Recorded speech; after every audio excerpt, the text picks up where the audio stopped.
Welcome students. Today we are going to study about potential due to electric dipole. In the previous lecture हमने पहले ही आपको explain कर दिया था कि इलेक्ट्रिक डाइपोल होता क्या है।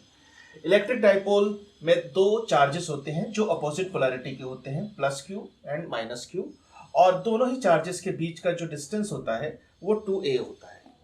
So we can say dipole, electric dipole consist of a pair of equal and opposite charges separated by distance 2a। यहां पर हमने आपको पहले भी बताया था कि डाइपोल मोमेंट वेक्टर होता है। डाइपोल मोमेंट का वेक्टर हमेशा माइनस क्यू चार्ज से प्लस क्यू चार्ज की तरफ होता है। डाइपोल मोमेंट वेक्टर हमें इस डाइपोल का डायरेक्शन बता रहा है कि इस डाइपोल का जो डायरेक्शन है वेक्टर का वो माइनस क्यू से प्लस क्यू की तरफ है। यहां पर वी हैव टू फाइंड कि पॉइंट P पर पोटेंशियल कितना होगा due to this dipole. Point P पर अगर मैं बात करूं पोटेंशियल की, तो पॉइंट P पर पोटेंशियल प्लस क्यू चार्ज की वजह से भी होगा, पॉइंट P पर पोटेंशियल माइनस क्यू चार्ज की वजह से भी होगा। पॉइंट P का डिस्टेंस प्लस क्यू चार्ज से R1 है और पॉइंट P का डिस्टेंस माइनस क्यू चार्ज से R2 है। ये जो O पॉइंट देख रहे हैं हम, O is the centre of the dipole, और सेंटर हमने यहां पर ओरिजिन पर लिया है। Centre of dipole O is at the origin. Students, we know that electric field obeys the superposition principle. We know that the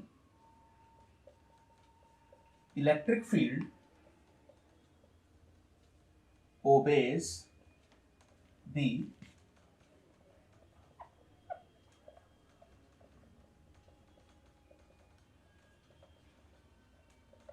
superposition principle. Superposition principle means कि अगर आपको टोटल इलेक्ट्रिक फील्ड निकालना है किसी भी पॉइंट पे, तो आप इंडिविजुअल चार्जेस की वजह से जो इलेक्ट्रिक फील्ड है उन सबको ऐड कर लो। So algebraic sum of individual electric field due to individual charges will give you the total electric field. क्या वोल्टेज या पोटेंशियल भी सुपरपोजिशन प्रिंसिपल को ओबे करेगा? डेफिनेशन देखते हैं पोटेंशियल की। पोटेंशियल की डेफिनेशन है, potential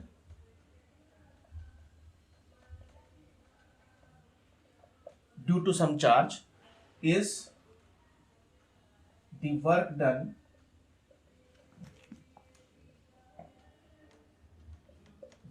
by field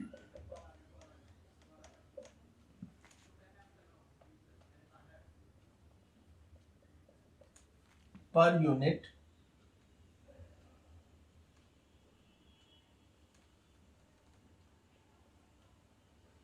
charge.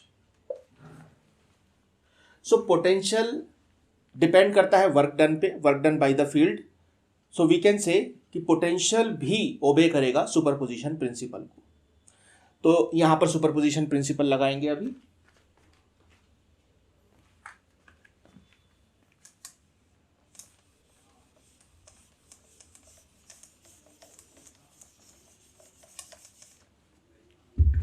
According to superposition principle, first हम फाइंड करेंगे पॉइंट P पर potential due to plus Q.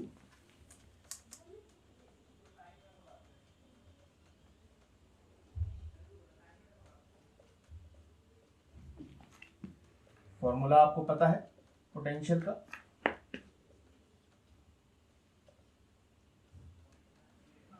Distance is R1। Now write potential at point P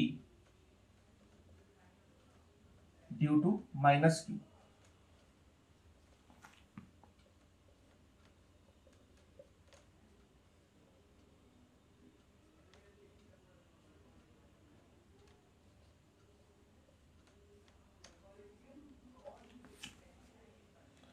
Total potential at point P will be sum of these two potential.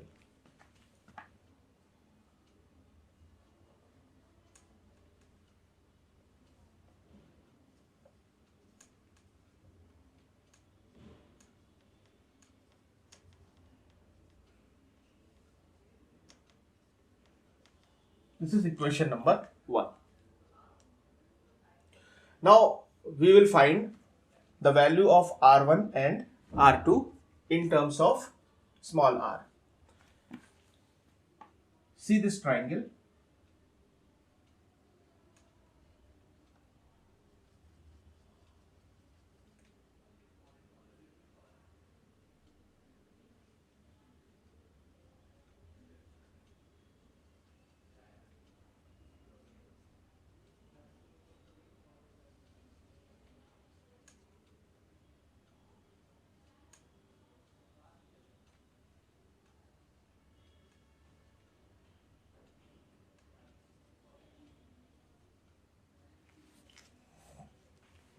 Now in this triangle, this distance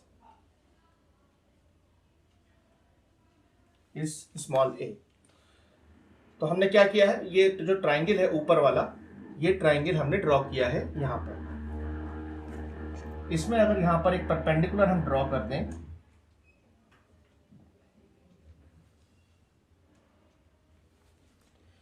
और Pythagoras theorem लगाएं, तो हमें R1 का equation मिल जाएगा। ये अगर side हमारी a है तो ये साइड कितनी हो जाएगी हमारी, a cos थीटा।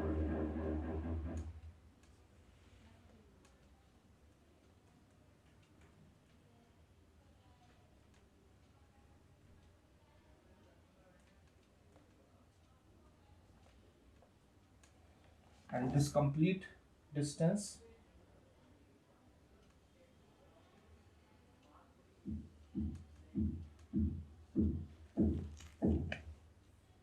तो हमारा जो बेस है इस राइट एंगल ट्राइंगल का, वो बेस हो जाएगा r माइनस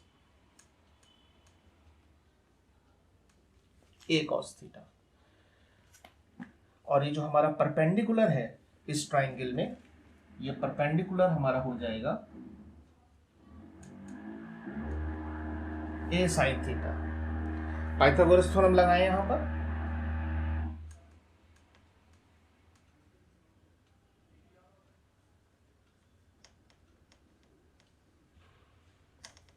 थोड़ा बड़ा बड़ा लिख देता हूं मैं।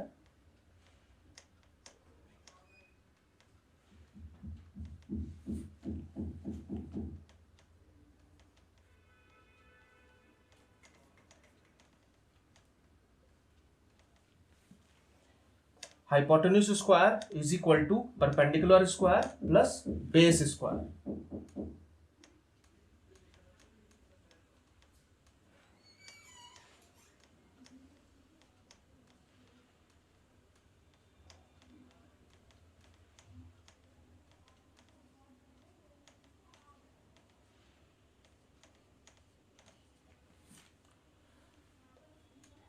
Now take the a square common. So in bracket you will get sin square theta plus cos square theta, जो कि ट्रिग्नोमेट्री में आपको पता है sin square theta plus cos square theta 1 होता है। So these two term will just give you a square.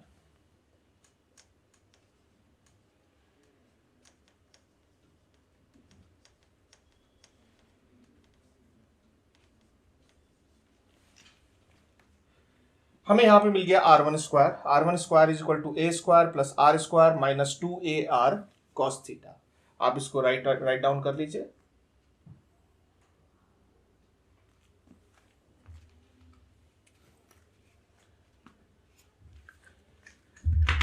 Similarly, we will draw the lower triangle.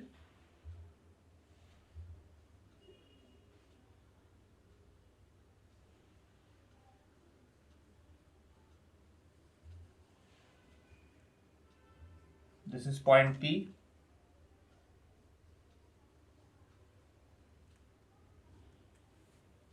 ये आपका डिस्टेंस R है और ये आपका डिस्टेंस R2 है।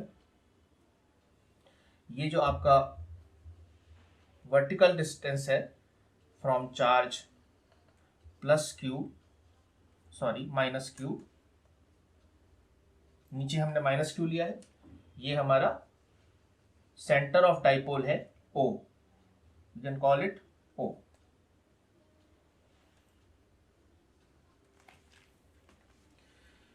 ये डिस्टेंस हमारा a हो जाएगा।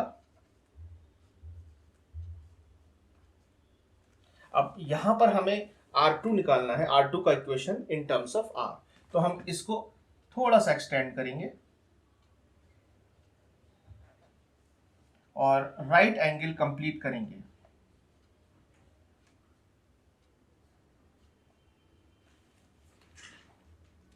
एंगल अगर हम देखें तो एंगल हमारा जो है ये एंगल थीटा था, तो हमारा ये एंगल कितना हो जाएगा, ये एंगल हमारा थीटा हो जाएगा।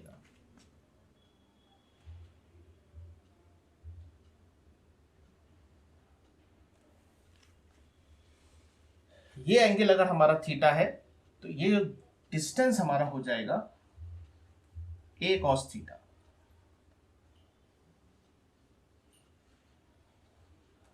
और ये हो जाएगा हमारा a sin थीटा। यहां पर फिर से एक बार हम पाइथागोरस थ्योरम लगाएंगे। यहां पर परपेंडिकुलर हमारा a sin थीटा है, बेस हमारा r plus a cos theta है और हाइपोटेन्यूज हमारा R2 है।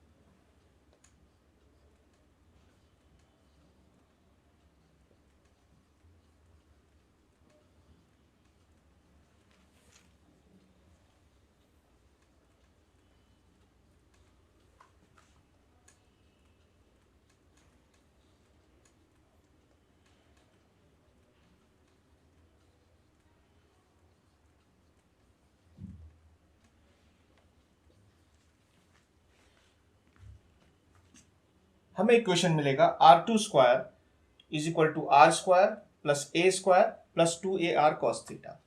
तो दो इक्वेशंस यहां पर हमें मिल गई हैं। इक्वेशन नंबर सेकंड में R1 स्क्वायर की वैल्यू मिल गई है और इक्वेशन नंबर थर्ड में R2 स्क्वायर का वैल्यू हमें मिल गया है। You can note it down.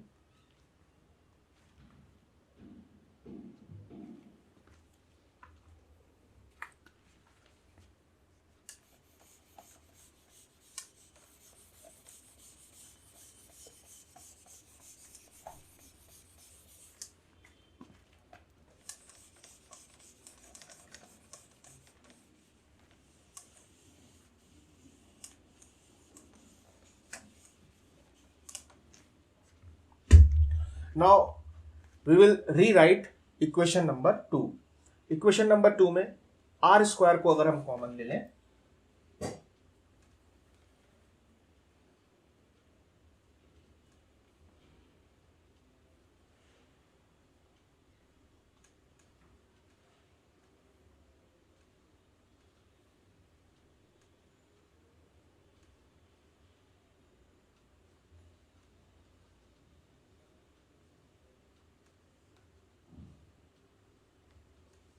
we will get equation number 4। Similarly जो हमारी इक्वेशन नंबर 3 है उसमें से भी हम R स्क्वायर कॉमन लेंगे।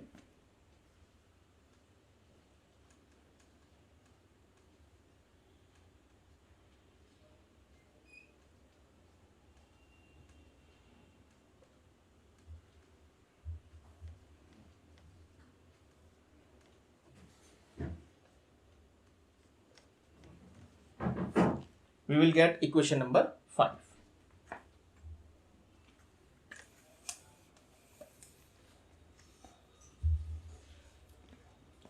Now these two terms a square upon r square, a square upon r square, consider these two terms।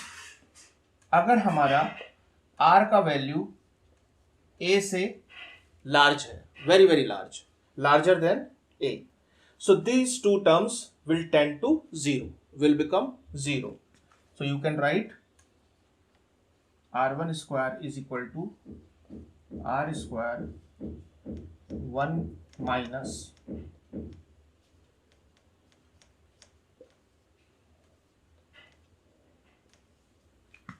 and R2 square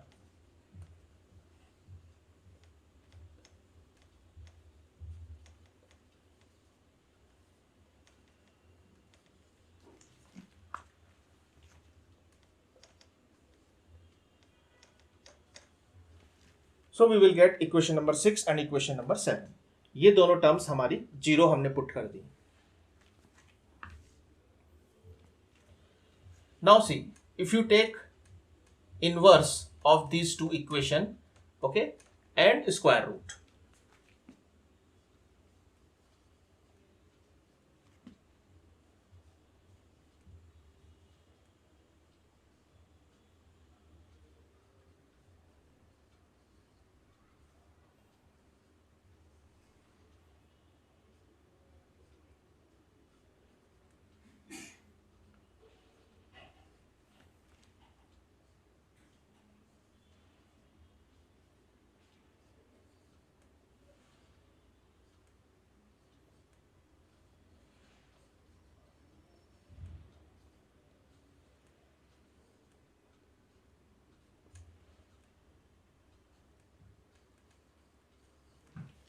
You will get equation number 8 and equation number 9. Note it down.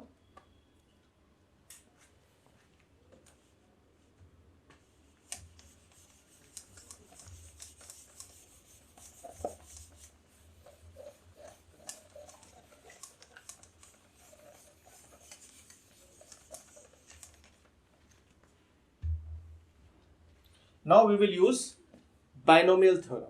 Binomial theorem, we know that according to binomial theorem, we can write 1 plus x raised to the power n as 1 plus nx. Just ignore the higher order terms. We will consider only first order. So using this binomial theorem, if it is minus x, 1 plus x raised to the power minus n, so the first two terms will be 1 minus nx. So using this binomial expression and just taking only first order of a terms, we will get 1 upon r1 is equal to 1 upon r1 minus minus plus, and 2 will get cancelled.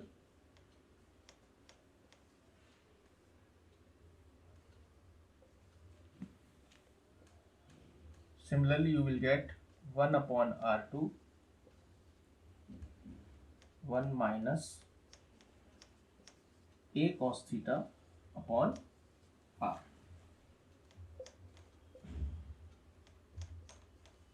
Note it down.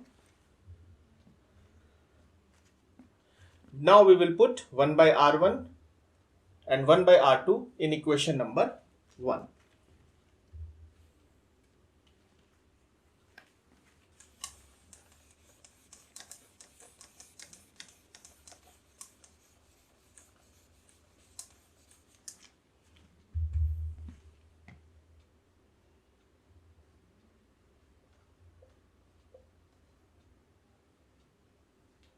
We can take q outside the bracket,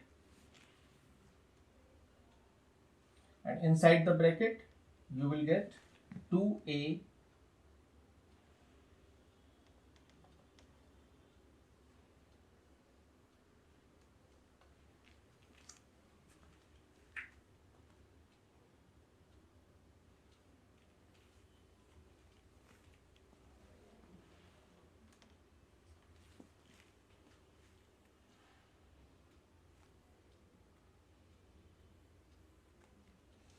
So this is the potential, net potential at point P due to positive Q, plus Q and minus Q. Now we will write this formula in terms of dipole moment vector. Dipole moment vector is given by the distance between the plus q and minus q multiplied by q. So I can write potential at point P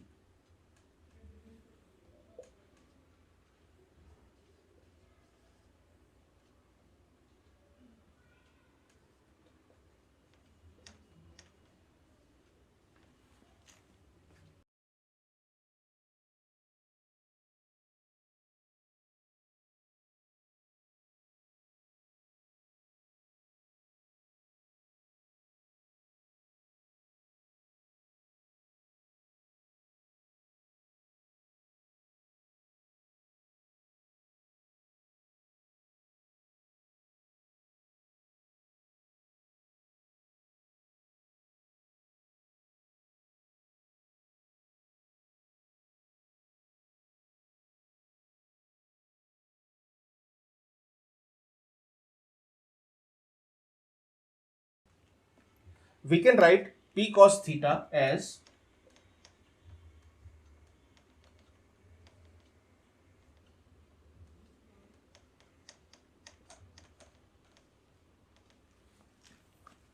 so this is the final expression in terms of dipole moment vector.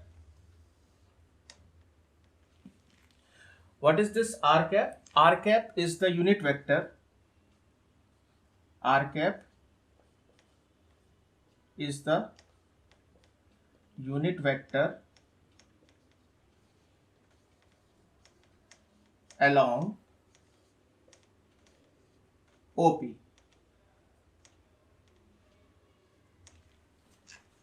So this is O, this is P, this is the distance R. तो unit vector हमारा जो r cap है, this is the unit vector in this direction. Along OP जो unit vector होगा हमारा वो r cap होगा. Now see, this is dot product P dot R. What is P? P है हमारा डाइपोल मोमेंट वेक्टर और R है हमारा यूनिट वेक्टर अलोंग OP. इन दोनों के बीच में एंगल कितना है आपका? थीटा. सपोज अगर मैं ये पॉइंट P इस डाइपोल की एक्सिस पे शिफ्ट कर दूं. इस डाइपोल की एक्सिस कौन सी है? जो लाइन माइनस क्यू और प्लस क्यू को ज्वाइन कर रही है, इसी को अगर मैं एक्सटेंड कर दूं तो ये ये हमारी जो लाइन बनती है ये एक्सिस होती है. जो लाइन माइनस क्यू और प्लस क्यू को इमेजिनरी लाइन ज्वाइन कर रही है उसी को हम एक्सिस ऑफ डाइपोल बोलते हैं.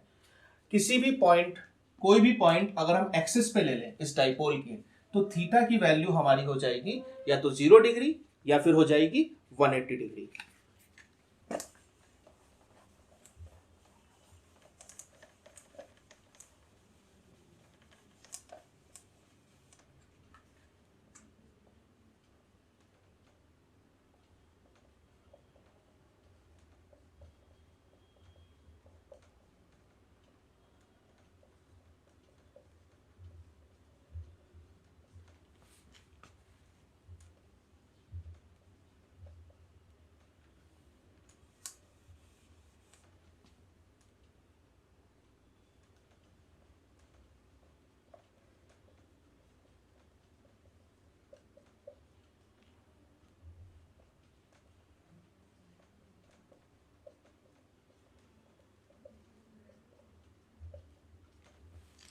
For theta is equal to 0, the value of cos theta is 1. For theta is equal to pi, value of cos theta is equal to minus 1. So I can write, if point P is on the axis, or you can say any point, कोई भी point हो जो इस dipole की axis पे होगा,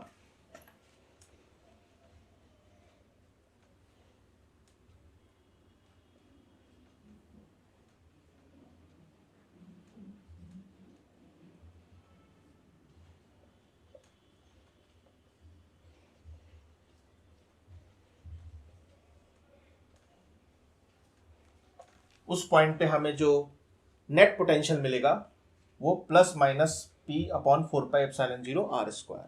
अगर theta की वैल्यू 0 है तो हमें मिलेगा plus P upon 4πε0 r square. अगर थीटा की वैल्यू पाई है तो हमें नेट पोटेंशियल मिलेगा minus P upon 4πε0 r square.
Now see potential due to system of charges. अगर आपके पास बहुत सारे चार्जेस हैं, अभी हम एक एग्जांपल देखेंगे, आपके पास 3 चार्जेस हैं और आपको किसी पॉइंट P पर पोटेंशियल कैलकुलेट करना है।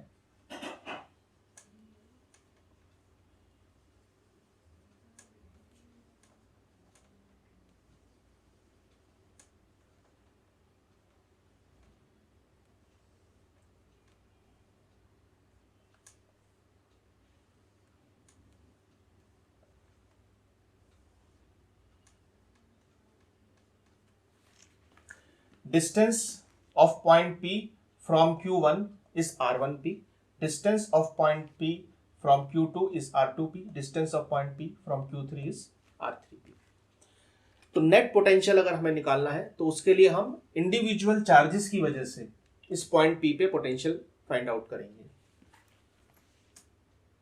Potential due to Q1, okay, potential due to Q1, इसको ऐसे लिख लेते हैं।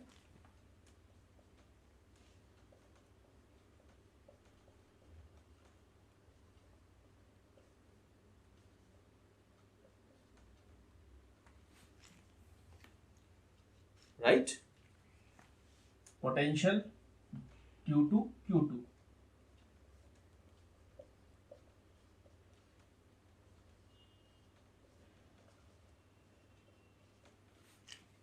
Right, potential due to Q3,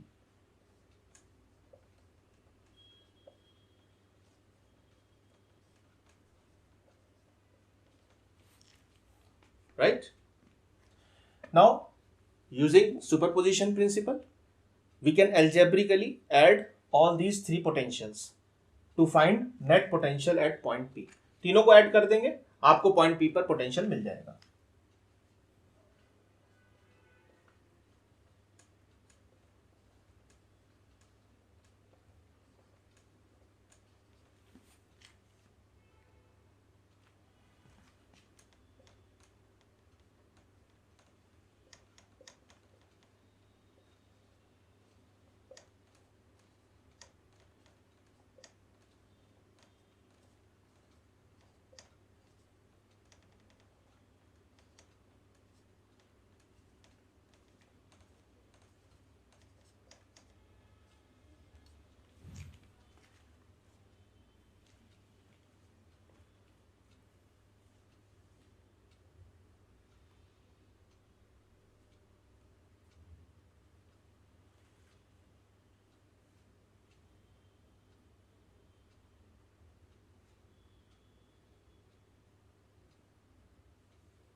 In previous lecture, we have seen electric field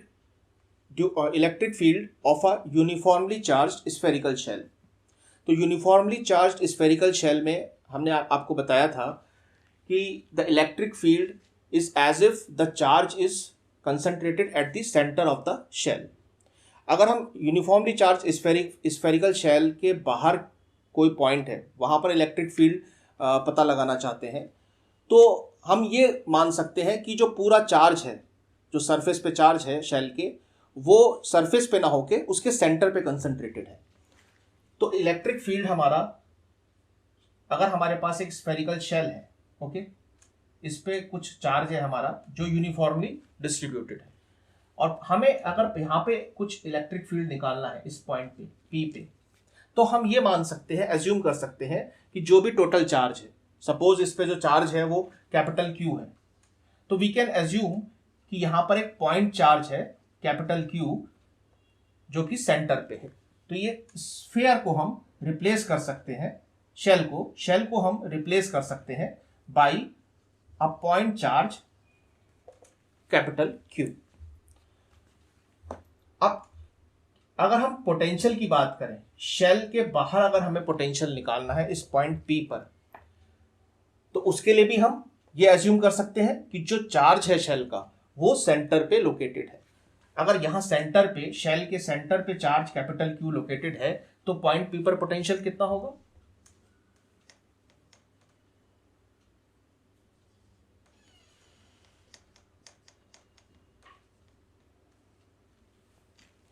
अगर ये डिस्टेंस हमारा पॉइंट P का शेल के सेंटर से R है तो P पॉइंट पे पोटेंशियल हमारा Q/4πε0 स्मॉल r। सिमिलरली हमने आपको बताया था कि स्फेरिकल शेल में अंदर inside the spherical shell electric field 0 होता है। इसका मतलब हमारा जो पोटेंशियल होगा स्फेरिकल शेल के अंदर वो कांस्टेंट होगा और वो सरफेस पे जितना पोटेंशियल है उसके बराबर होगा। This is for outside the shell, small r is greater than और equal to capital R। Suppose इसका जो रेडियस है वो कैपिटल R है तो small r should be greater than capital R। अगर हम इनसाइड द शेल बात करें, इनसाइड द शेल एज्यूम कर सकते हैं चार्ज हमारा अंदर QE है सेंटर पे। Inside the shell electric field हमारा कितना होता है शेल के अंदर? भाई एक्चुअली तो हमारा सरफेस पे डिस्ट्रीब्यूटेड है, अंदर तो कोई चार्ज है नहीं एक्चुअली। तो अंदर अगर चार्ज 0 है तो अंदर इलेक्ट्रिक फील्ड हमारा 0 होगा ऑब्वियसली। इलेक्ट्रिक फील्ड अगर अंदर 0 है इट मींस पोटेंशियल कांस्टेंट होना चाहिए। पोटेंशियल की डेफिनेशन आप देखिए, पोटेंशियल जो है वो work done per unit charge होता है, राइट। अब जब हमारा यहाँ पे कोई वर्क ही नहीं होगा क्योंकि कोई फोर्स ही नहीं है इलेक्ट्रोस्टैटिक फोर्स, तो हमारा जो पोटेंशियल है वो पूरे में कांस्टेंट रहने वाला है और वो सरफेस पे पोटेंशियल के बराबर होगा।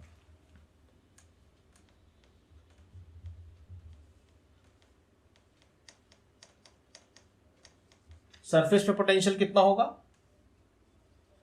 सेंटर का डिस्टेंस सरफेस से कितना है? रेडियस के बराबर। शेल का रेडियस कैपिटल R है तो Vp is equal to Q/4πε0 R। You can write here